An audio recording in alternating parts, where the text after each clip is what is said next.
Hi, how you doing?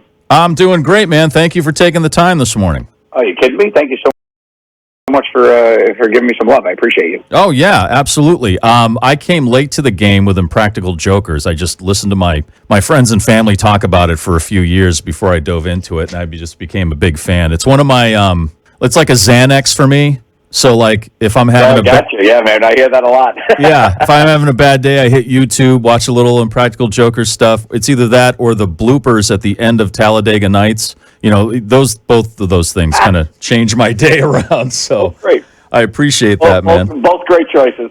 Yeah.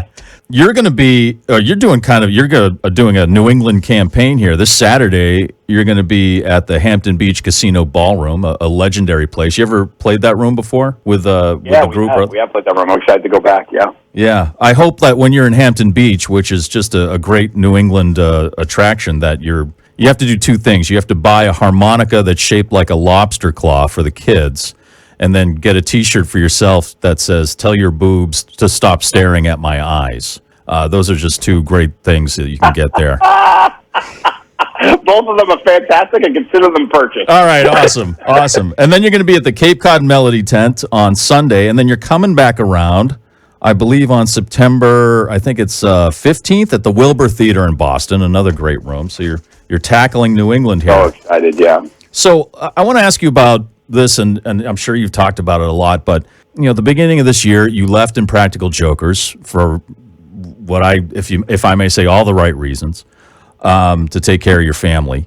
But what is that transition like, going from working with, not just an ensemble, but guys who were like friends for a long time, so you had this solid bond, to going solo? Because when I used to work on a 5-person morning show, and then I was doing a solo show, and I thought it would be easy, but the transition was a lot tougher than I thought it would be in that case anyway. How about for you? Yeah, for sure. I mean, you're up there with 4 guys. You have to be responsible for 25% of the funny, and when you're up there by yourself, it's all you for an hour, and it's definitely was a different take and took some getting used to it, but luckily for me, I've been performing live comedy for a while, and I got the hang of it pretty quickly. I started at the end of January with doing solo stand-up, and now I'm able to play places like the Wilbur because the fans have just been so. The feedback's been great. The fans have been so supportive, and it's just been really great to be able to get out there and make people laugh again.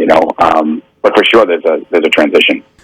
So did you not do solo stand-up before January? Was that your first time? Never. It was my first time. I had never done solo stand-up before. So that first time out, after 10 minutes, were you like, oh my God? Oh my God, because that's what I felt like. It was like, oh my God. It was a little rough. It actually went really well, but I had tried to do it right. I tried to, so I do Joe Gallo's Night of Comedy, where I bring other comics with me to help. And that first weekend out I was in Appleton, Wisconsin, and I brought at a comedy club, smaller comedy club, and I brought a bunch of comics. So I only had to do about 35 minutes, before I didn't jump in right to an hour, and I had to build my hour.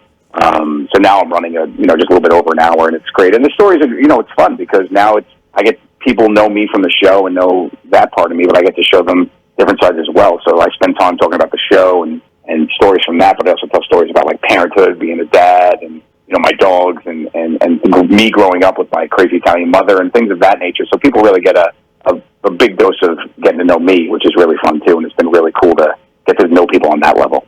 And you're really emphasizing the meet and greets for these shows. So how have those been going, and have there been any seriously awkward moments that have happened with the meet and greets yet?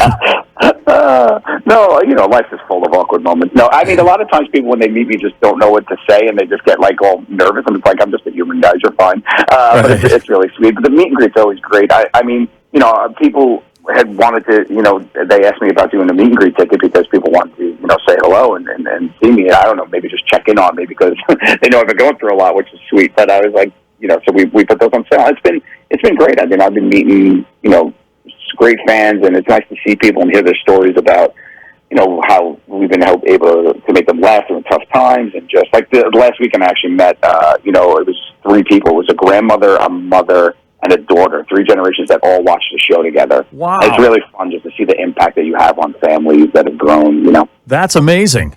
you're doing the solo stand-up tour, and then so have you thought about after this is over? Are you going to maybe get back into movies, maybe another book or something like that? Are you going to do like a Bezos style rocket that you're going to take people into space for a show or something like that? What do you see in the future? That's the real secret. I've been a secret rocket scientist.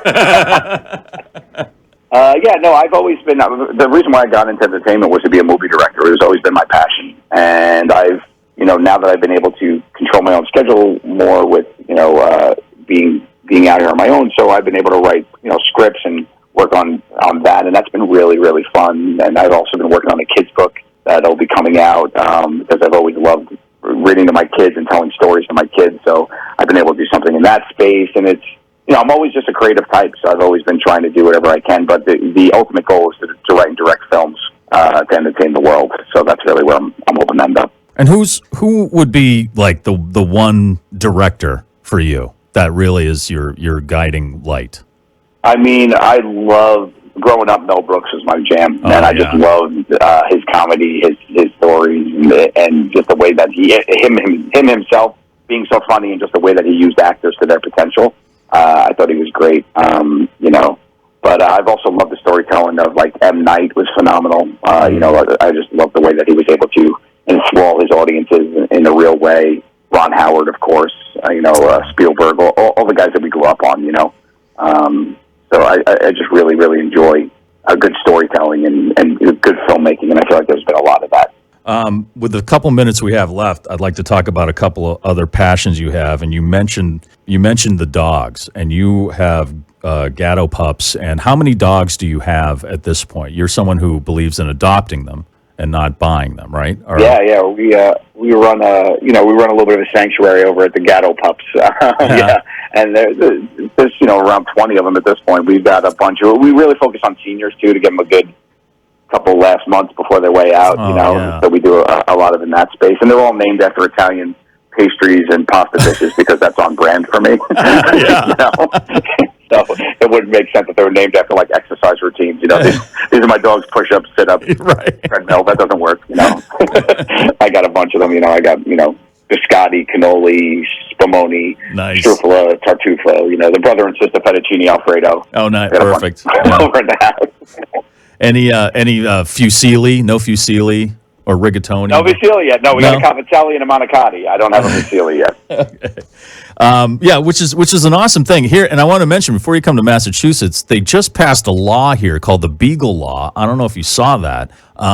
So now it's a law. Any place that does any kind of research with animals, not just beagles, but all animals, or any kind of experimentation, they were just putting, like when they were done, they would put the animals down, which I never knew. Right. This is the thing, they got to give them out. They have to give them out for adoption before they can't kill them. They have to set them out for adoption. That's amazing. Yeah, they just signed that into law this week. Isn't that crazy that had to be something that people thought of? It really is. That's so crazy to me. It's like, that feels like that should have been the way it went, right? But I'm so glad that happened. Yeah, it just seemed ridiculous. I'm like, really? That happened? That's been happening all these years? I felt awful, like I didn't know about it. But, now it's a law, which is a good thing. What's the Instagram for Gatto Pups? It's at Gatto_Pups. Everything, you can find everything off my Instagram at Joe_Gatto, and it's got the link to basically everything I do in there. So it's you can find it, and it's on there. You can see we put a lot of content of just our dogs around the house and help promote some other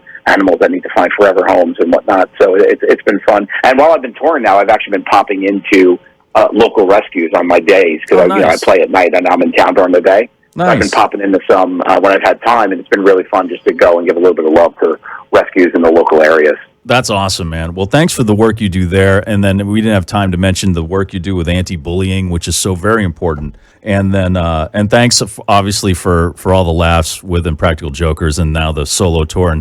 And good luck with your film plans, man. I appreciate you joining us today. No, thank you so much. I really appreciate you guys giving the support.